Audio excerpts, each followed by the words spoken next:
Hi guys! Welcome back sa aking channel. So today, ipapakita ko naman sa inyo ang laman ng aming ref this quarantine season. So if you wanna know what's inside our refrigerator, please keep on watching.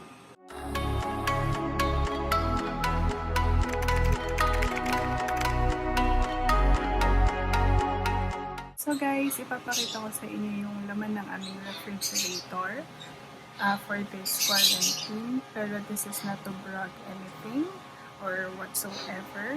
At disclaimer lang guys, hindi rin kami nag-hoard ng mga kahit ano sa groceries, alcohol, or delata or food. So ito yung mga siguro kailangan namin for 2 weeks. And then, yung iba is yung mga usual na kinikrave namin as a family every time na nagsistay kami sa bahay. Kasi we do, watching movies, ganyan. And then, natutuwa naman ako kapag ganito yung ref namin. Kasi ibig sabihin, bonding time. So, may uubos talaga, ibig sabihin, ng mga laman ng refrigerator. So, let's continue this vlog. So, guys, this is our refrigerator. From top to bottom view na. And then the brand of this refrigerator is Panasonic. Ayan, meron siyang Econavi inverter. Tama ba? Hindi ko siya alam. Basta yan, Econavi inverter. So, hindi ko alam kung ano ibig sabihin nun, guys. Huwag niyo na akong tanongin dahil hindi tayo techy when it comes to refrigerator. So, ayan. We have silver. 2 doors. This is the fridge and this is yung ref. And then, we have ref magnets, Boracay and Baguio, and then picture. Hindi ko alam kung nasa yung iba, pero nung nagpalit kami ng ref, ewan ko, hindi ko na alam kung saan na napunta. And then, we will going to start dito sa view na to.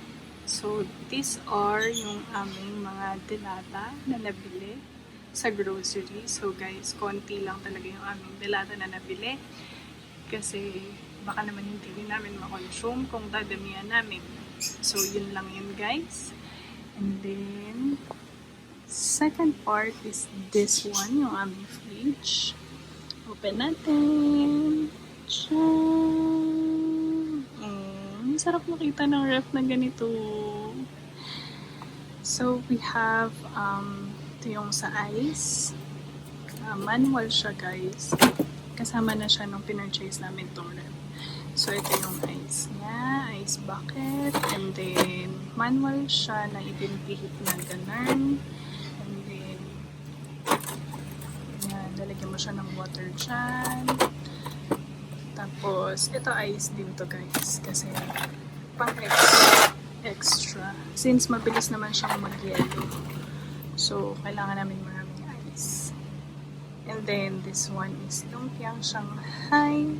And then, we have yung meats. Merong, ito, yung meats na galing sa palengke. And then, we have fish. And then, processed meats or processed food. Para madaling iprito just in case na maubusan ng meat. And then, dito sa gilid, we have 2 rows. So, first row is processed foods pa rin. We have tocino, and then longganisa, and then bacon. Yan. Processed foods, and then for second row, we have chocolates. Konti lang naman, guys, ang chocolates namin. So, I also have this, yung power cup ng Boomerang. Favorite ko to. Masarap tong soda flavored ice. So, hindi siya soda talaga ng flavor. Para siyang milky something. Pero ito yung pinaka-favorite ko. I also have banana. Pero, medyo hindi ko siya bet. So, I have KitKat. Yan, favorite ko yung KitKat. Charan! Favorite namin yung boyfriend. And then we also have this. Gustong-gusto ko to, guys. Gustong-gusto ko tong chocolate na to. It has intense dark 84%. Kasi mahilig ako sa dark chocolates. Bumili rin ako ng dark na KitKat. Yan, 70%. Then we also have Kisses. So, yun lang yung aming chocolates, guys. Kasi baka hindi naman maubos. Mag-stock ka ng maraming chocolates tapos hindi mo maubos. Sayang naman, no? So, yan ang ating second look sa ating fridge. So, next is our second door. So, yan. Ito na yung pinaka-exciting part. Char. Yan. Puno-puno ang ating ref ngayon. So, I think let's start dito sa door. So, ito guys. Ito is the egg wrap. Pero hindi namin siya nilalagyan ng egg. Kasi feeling ko malalaglag siya, mababasag or something. So, kaya ito na lang yung nilagay ng aking mom, ng aking mother. So, we have condiments dito, yung mga yan. More pork cubes, merong shrimp, merong chicken, and then we also have cheese. And then, ito yung sustain, ang aming pampatak sa mata. Yan, mas masarap kasing magpatak sa mata kapag malamig. And then, we have other condiments like the spices and sibot. Alam niyo ba kung ano yung sibot, guys? Masarap yan sa sabaw. And then, yung ating straw. And then, cheese again, kasi gagawa tayo ng cheese sticks. And then, we also have this, guys. Ewan ko sa pinsan ko. Bakit niya inuwi ito? Ito yung sa kimbab yan. Yung bibimbap sauce. So, hindi ko alam kung bakit niya inuwi yan. At in-stock lang dito sa ref. So, second is we have yung Arla na fresh milk kasi hindi na siya kakasya here. And then, we also have our bottled waters. So, ito, mga ano to, pinakulo ang tubig. So, nagpapakulo kami, guys. Hindi kami bumibili ng mineral. Kasi mas matipid pa rin naman kapag kulo, of course. Then, we have plastic labo. And then, sa last row, we have other condiments. This one is a pure honey. Yung meron pang, anong tawag doon? Yung bahay ng beach. So, other condiments, and then water again, pancake syrup, and our ketchup, and the Jufran sweet chili sauce. Yan. So, let's go here. So, dito sa aming ref, sa baba, we have 1, 2, 3, 4, 5 rows. So, sa first top, yung pinaka-top, ang nilalagay namin dito is yung mga dinedefrost namin na maliliit lang na karne. Yung mga magkakasya lang dito. Nilalagay namin siya dito para medyo lumambot siya overnight and then para maluto siya kinabukasan. So, pero yung mga malalaki na karne, hindi na namin siya nilalagay dito. Obviously, nilalabas na lang namin siya or ibinababa namin siya sa part na to kapag may space. So, for our second row, we have Yakult. Yung 4 na ganon. Rim ba ang tawag dyan? Basta 4 na ganon. Ilang pieces ba to? 2, 4, 5. So, we have 20 pieces of Yakult. Kasi marami na mangiinom niyan. And then, ba't ka nandyan?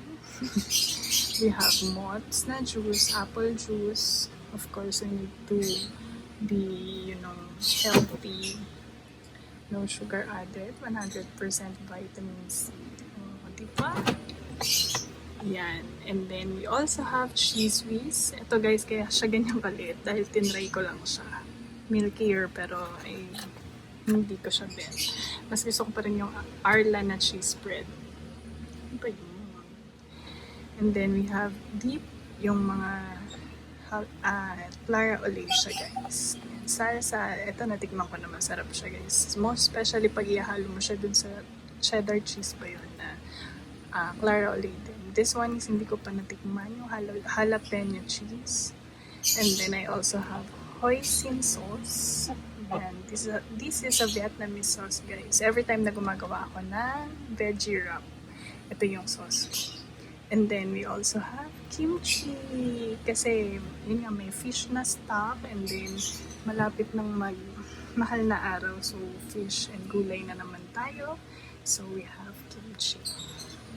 And the next is we have Del Monte pineapple juice, fiber and rich for parents, most especially ngayon na mainit, pagka excuse me, kapag medyo masakit yung batok nila, just drink this one, nawawala.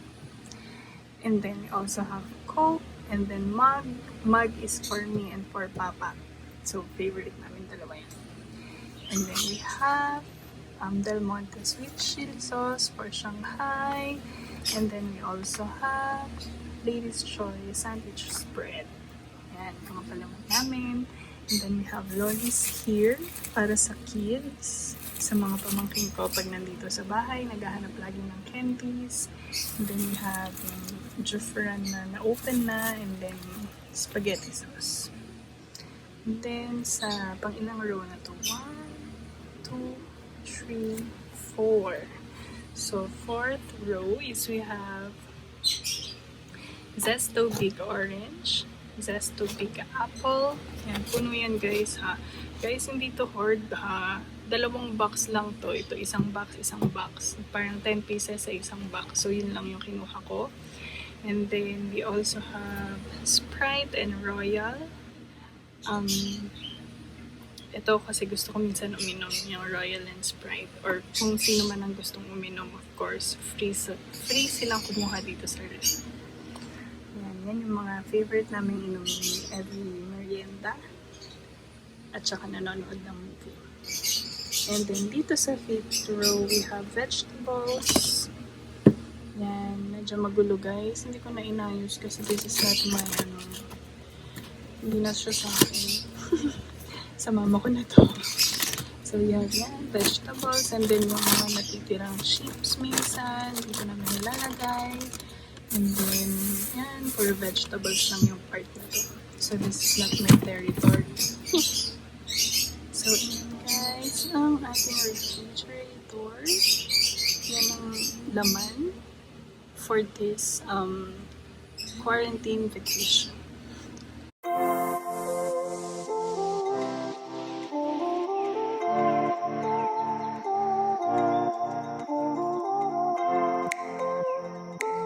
So, yun na yung ating ref tour guys. So, kung napansin nyo, puro drinks lang ang ating laman. Ang laman ng ating ref bukod doon sa meat na nasa fridge. So, yun kasi yung kinoconsume talaga ng family.